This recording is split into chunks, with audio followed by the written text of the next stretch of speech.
Pour terminer cette émission, eh bien, nous vous proposons une petite séquence presque estivale sur la route des vacances. Ça vous donnera peut-être des idées.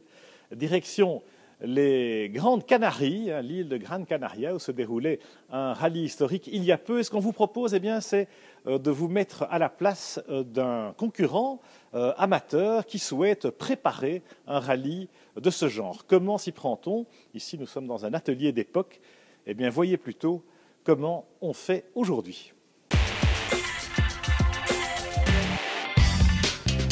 Les rallyes de régularité pour véhicules anciens se déroulent sur la voie publique et la vitesse moyenne ne peut jamais dépasser les 50 km/h, et ce avec des véhicules âgés de plus de 20 ans. Les véhicules doivent être en ordre de circulation pour les autorités. Nous allons essayer de vous donner quelques conseils ou astuces pour tester votre voiture dans un rallye régional en vue d'une épreuve plus importante. Il sera nécessaire de bien préparer votre voiture chez un préparateur. Nous partons donc exceptionnellement vers un lieu de vacances afin de réaliser ce test. Les plaquettes de frein ainsi que les pneus seront contrôlés par sécurité et remplacés si nécessaire.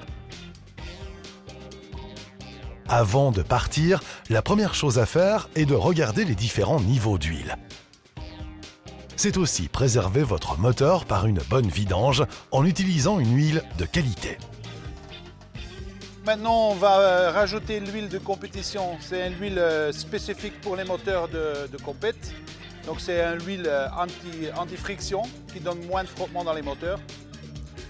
Donc le moteur et les boîtes de vitesse, c'est le même huile. Donc on utilise le même huile moteur aussi pour lubrifier la boîte de vitesse. On peut aussi utiliser un 10W60 par exemple. Maintenant on rajoute l'additif Maxi Compression qui va rétablir les joints du moteur. C'est aussi un additif qui va stabiliser l'huile en chaud. Normalement il y a 5 litres de l'huile, mais on va encore mettre 2 litres maintenant, comme ça on est sur 4. Là on va démarrer le moteur, que tout se mélange bien. Et on regarde le niveau et on rajoute jusqu'à point.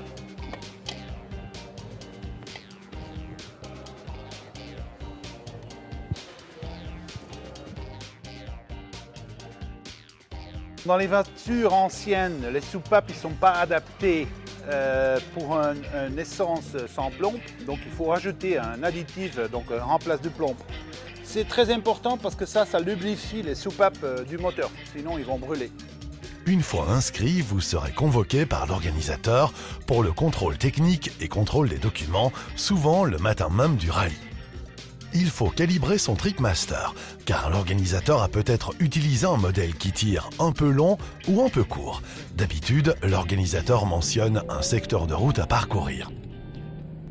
D'habitude, on commence par le contrôle des documents, où l'on doit montrer les papiers du véhicule, permis de conduire et carte d'identité.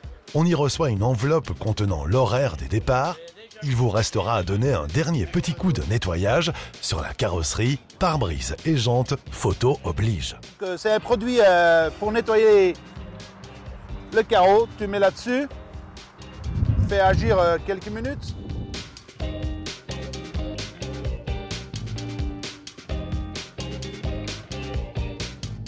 Pour les jantes, on a un produit qui n'est pas agressif, donc il n'y a pas d'acide là-dedans. Fait réagir quelques minutes. Et ou avec chiffon ou avec de l'eau. Et les jantes sont neuves. On a des additifs, des traitements. C'est pour protéger le moteur au niveau d'injection et au niveau de carburation. En plus, dans les pays où l'essence est très pauvre au niveau d'octane, on a aussi les octane boosters qui s'utilisent beaucoup en compète. Environ 15 minutes avant le start, on place la voiture dans la file ordonnée par numéro sur l'immense parking d'un centre commercial, la Bellena. On laisse le moteur monter en température et on vérifie les derniers points. Trickmaster allumé, ceinture bien attachée, et c'est parti sous le regard des organisateurs et des partenaires du Classica Venezuela.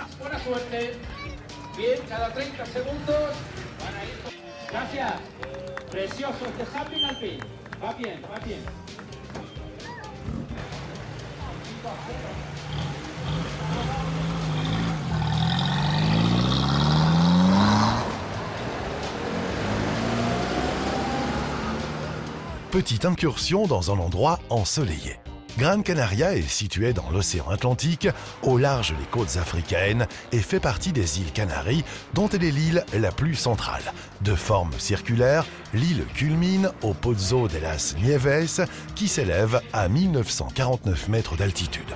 Le point de départ du rallye, comptant pour le championnat des Canaries, est situé dans le nord-est de l'île, est occupé par Las Palmas de Gran Canaria, plus grande ville et plus grand port des Canaries.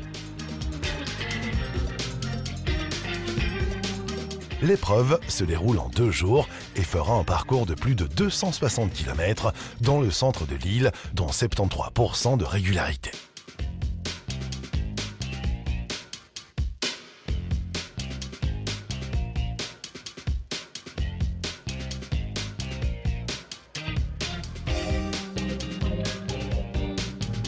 Le rallye prendra la direction du sud de l'île pour les différentes RT via la côte orientale par une autoroute et des petites routes sinueuses de montagne qui se situent en direction de San Bartolomé et Tirajana et autour de l'aéroport de Gran Canaria.